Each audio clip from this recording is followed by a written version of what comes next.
আসসালামু আলাইকুম, কেমন আছেন তোমরা? আশা করি সবাই আল্লাহর রহমতে ভালো আছো। তো ভাবলাম তোমাদের সাথে আজকে আমি একটা পাস্তার রেসিপি শেয়ার করি। অনেকদিন পরেই পাস্তাটা রান্না করলাম, তাই ভাবলাম তোমাদের সাথে শেয়ার করা যাক। তো প্রথমে কথা না বাড়িয়ে আমরা রেসিপিতে চলে যাই। প্রথমে একটা চুলার মধ্যে কড়াই বসিয়ে নিয়েছিলাম। কড়াইটা গরম হওয়ার পরে কিছু কুচিয়ে রেখেছিলাম আমি রসুন, ওই রসুনগুলো কেটে কড়াইয়ের উপরে দিয়ে দিলাম। তারপরে যখন রসুনগুলো ভাজা ভাজা হয়ে যাবে, তার কিছুক্ষণ পরেই আমি যখন একটু ব্রাউন কালার চলে আসবে রসুনগুলোর মধ্যে, তার মধ্যে অ্যাড করে দেবো হচ্ছে কিছু কেটে রাখা গরুর মাংস। আমি কুচি কুচি করে আগেই কেটে রেখেছিলাম, যেন পরবর্তীতে রান্নার ক্ষেত্রে আমার ঝামেলা না হয়।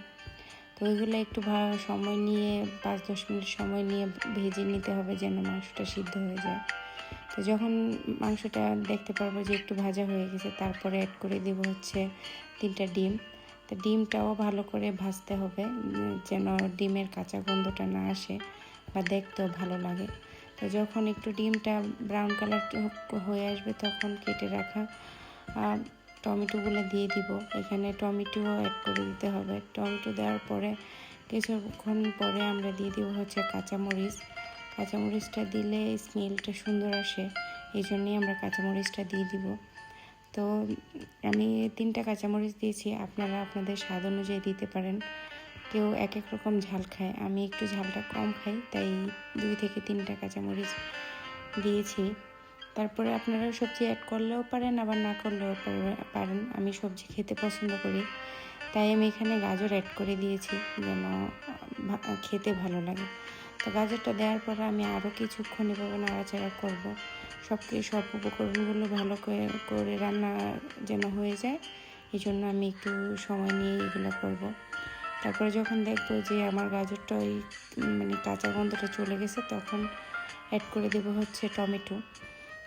ওইটা হচ্ছে আমার ওই যে কেচাপটা ছিল না, তাই আমি এই টমেটোটা অ্যাড করেছি। এই টমেটোগুলো খেতে অনেক মিষ্টি লাগে, এই জন্য আমি এই টমেটোগুলো অ্যাড করে দিয়েছি। তাই আমি আগেই সিদ্ধ করে রেখেছিলাম পাস্তা। তো পাস্তাগুলি সিদ্ধ করে আমি একটা জালের মধ্যে ঢেলে নিয়েছিলাম। তো ওই পাস্তাগুলো সব উপকরণের শেষ করার পরে পাস্তাগুলি অ্যাড করে দিব, যেন আমাদের পাস্তাগুলি সবগুলো একসাথে মিক্স হয়ে যায়, ওইদিকে আমাদের লক্ষ্য রাখতে হবে। তো সব পাস্তাগুলো যখন আমি ভালো করে নেড়ে চেড়ে বাকি উপকরণের সাথে মিশাচ্ছিলাম, তখন খুব লক্ষ্য রাখতে হবে যেন না সব পাস্তা একসাথেই যেন হয় না হয়। কিছু কিছু পাস্তার ক্ষেত্রে দেখা যায় একদিক দিয়ে মশলা লাগে, আরেক দিক দিয়ে লাগে না। এই জন্য ভালো করে সবগুলা পাস্তা নেড়ে চেড়ে সব মশলার সাথে এক করে দিতে হবে।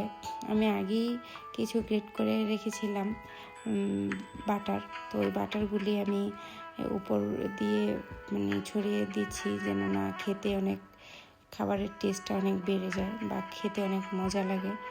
তো যখন উপরে কুচিয়ে রাখা বাটারগুলি দিয়েছি, তারপরে আবার কিছুক্ষণ নাড়াচাড়া করব, সবগুলো বাটার ভালো করে মিশিয়ে নিব পাস্তাগুলোর সাথে। তো যদি দেখতেই পাচ্ছেন, তারপরে পরিমাণ মতো স্বাদ অনুযায়ী আপনারা লবণ অ্যাড করে দিবেন। লবণটা আসলে ভিডিওতে আসে নাই, তো লবণটা অ্যাড করে দেওয়ার পরে আমাদের পাস্তা রান্না শেষ। এবার পরিবেশনের পালা। এই তো আমি আমার রান্না শেষ হওয়ার পরে একটা পাত্রে ঢেলে নিচ্ছি।